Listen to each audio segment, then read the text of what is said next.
rock, just assuming that don't all moms do this? And when we watch the show, isn't this what all families look like? Little did I know then that what I was experiencing was codependency. And not that a kid is supposed to know what that means, but it is a parental state of survival. It's, in my program, not about blame and fault, just about fact. Today, for me, in solution, it is this awareness that my parents can't give me something they didn't have. And I'm very grateful that today I don't have the weight. Like, I can say that and mean it. I don't have to fake it till I make it. And there was many years I couldn't say it without that. So no judgment here. And when I first started in meetings, I think I've shared this story a couple of times, but when I first started in meetings, it wasn't ACA. And I have permission to share this. I was the codependent going with my then boyfriend, now husband, to his NA meetings because, by golly, I was making sure his ass was in there.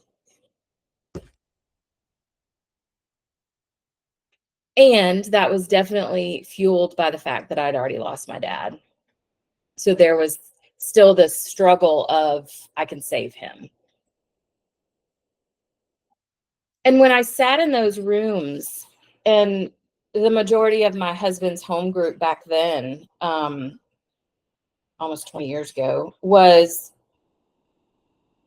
older men, white and black, some Hispanic. And what really touched me was not just the stories that were shared, but the expectation of what I heard. I'm pretty sure what was said. Come on, little lady. If you're going to be in the room, you're going to be in the circle. So that was the invitation of, it doesn't matter which 12-step program I'm participating in, the message is the same if I know my disease.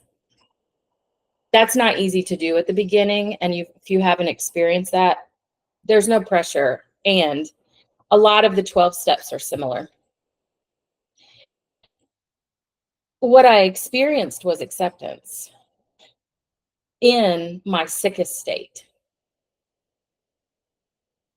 Yeah, I was in my sickest state. I experienced love and acceptance from these 70, 80-year-old men who'd been in the program for decades, longer than I was alive. And hearing their stories, along with therapy, is a big part of what helped me decipher the things that my dad did that were love and not codependent or not active addiction. And also the things that my mom did that were love and not active codependency. And it was singing and dancing to Family Ties. That may have been a year and a half, once a week. And that's a really big deal, being in a state of survival with 4 children. And it's one of my most precious memories. What I know today, if you work with me, if you've ever come to this meeting, humor is a big part of my life. My dad was very humorous. He even had a handlebar mustache. Well, he had to get rid of it because of the Navy, but as soon as he finished, he got it back. And he also looked like Emerald because he had salt and pepper hair that just kind of stood straight up. And what I know is the love that he offered, although was not enough for me, it was all he had. And I'm so grateful that I'm in a state to realize that today, because if he had it, he would have given it to me, just like Mom during Family Ties. But what I also know is sometimes I don't have it to give to me. And that's when I shy away from these meditations. What I was raised in survival was an external locus of control that just keeps me focused out here. The boys need this. The dogs need this. I got to do this for work. I didn't finish that spreadsheet. Oh, I need to do that for a consulting client. Like there's always something. And what I realize is when there's nothing, I make something. It's called ADSing, always doing shit. That's what I joke about, but I do very seriously in the middle of conflict with my husband when I organize closets. And when I read this meditation this morning, that's what I noticed, that I'll put priority over on a closet over my little girl at times. And it's not because I'm consciously choosing that. It's because sometimes the closet's easier. Sometimes to hear her and to listen to her and to see her takes a lot of energy and a lot of work for me. And I don't shy away from how active my recovery process has to be. I just own that sometimes the fucking closet's easier. So when I read the part about the music and about singing, it reminded me of how we talk with each other. And when one of us talks, no one else talks. I didn't grow up that way. When one of us talks, we're all listening. I'm being seen. I'm being heard. I have worth demonstrated by all these people on the screen.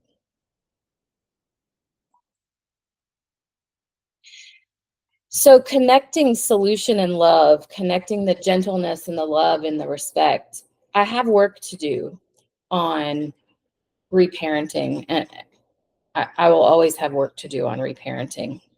And what I know is who's been showing up recently is not my little one, who for me is easier when I feel her, see her, because she's similar in age to my boys. Who's showing up recently is my teenage self. And that's when a lot of shit started coming together in my head as a teenager. And the abuse never stopped. Statistics show that survivors of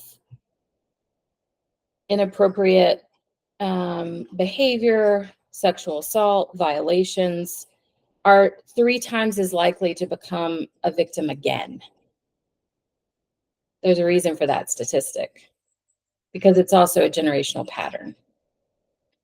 As was my mom a survivor, I was a survivor. And my inner teen sometimes is just pissed. She's just pissed. And there's no solutions. Like there's nothing that's going to change what happened to her. And the part that is solution or love is how I respond to her. The fucking closet is not important. It's not important. Listening to what she's saying is important. And I just really owned this morning that I was shying away from this meditation because I had some shame in doing that. I don't always listen to her. If you can't tell, she's pretty sassy. But she has the right to speak what she's speaking. And those rights are what we're born with. They are not earned. We don't have to go to someone to get them. They are inherently ours. And the right to be seen and the right to be heard is sometimes what I do to her because that's what was done to her. So tonight I own this and I want to speak into it because I want to do work around it. I want to be aware of what I'm doing. I want to be aware if I'm making a mistake because I'm making a commitment to myself as with you guys as witness that that is the solution. Like, it doesn't matter how many mistakes I make in the pathology process. What does matter is that there at some point is some level of awareness that I make a different choice. And so I sing tonight for her with you guys, and give her a voice that she didn't always have. And the difference in love and codependency in that is that I don't try to stop her, I don't try to change her, and I don't try to fix her. I just acknowledge her and I allow her to have the emotions that she has. And I bring her safety today. So I hope this was helpful for you guys. I hope that even though our stories are different, as the meditation says, what brings us together is different roads, different back roads, different interstates. But the thing that we have in common is the emotion. It's the powerlessness, it's the shame, the guilt, the jealousy, because we share that as humans, not because there's something wrong with us. So I hope this was helpful for you guys. I'm going to Codependency is a sacrifice. I'm giving up me for something or someone else. And so for Amber, the definition of love, all the, like, I could keep going. That's just the simplest form that for me, and sometimes my very concrete, I'm not putting myself down, I'm just being honest. My very concrete brain, I just need like a phrase. And it means it doesn't sacrifice me. And the way that we get to that place of love, especially if we're raised, well, in shit, to go with the analogy, when we're raised through darkness, that's also the process to love, right? Healing is going through the darkness. Reparenting is going through the darkness and offering my body the emotions it was never allowed to shed. When you think of an experience, when you think of an experience, what causes it to stick with you, with me, I'm going to speak in the I, what causes it to stick with me is a human process. And it's the very famous Maya Angelou's quote. People won't remember what you said, they won't remember what you did, but they will always remember how you made them feel. An experience goes with you when you feel it, which means I'm in my body. Remember when we've talked about grounding before? Remember when we've talked about being embodied and being in my program and reparenting self? Like, I was the first one to admit, what the fuck does that feel like? What is grounded, like feeling heavy? I mean, I was really searching. And it doesn't mean that what sticks with me is because it felt good all the time. The darkness stuck with me. And now in the reparenting, when I'm giving myself the permission to have those feelings and have those emotions, if you think to a memory that you have, I don't know, your oldest memory, there was something about that memory that you felt. My oldest memory is mom dropping me off at kindergarten and leaving without telling me bye. I can see the car driving away. I'm 43 years old. I can't even hardly remember what I had for breakfast this morning. But boy, do I remember the first day of kindergarten. It's because it's a feeling and it's in my body. It's not cognitive.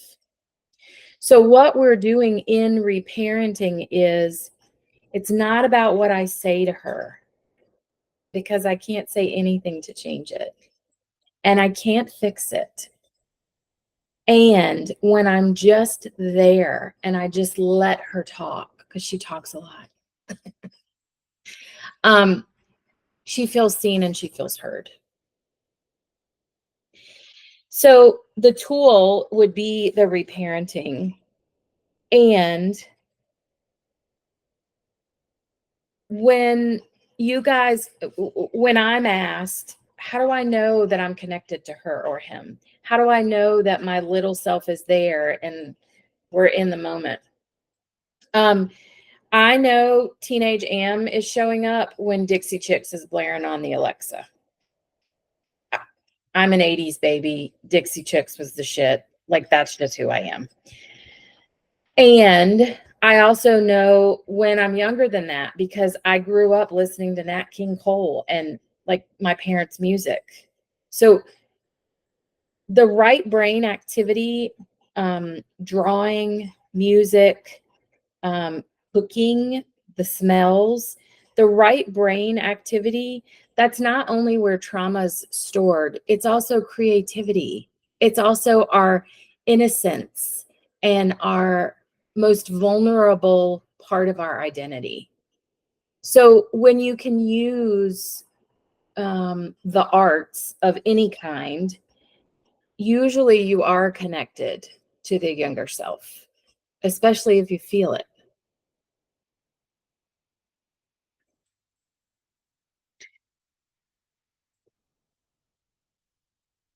Making sure I hit all my notes. Yeah.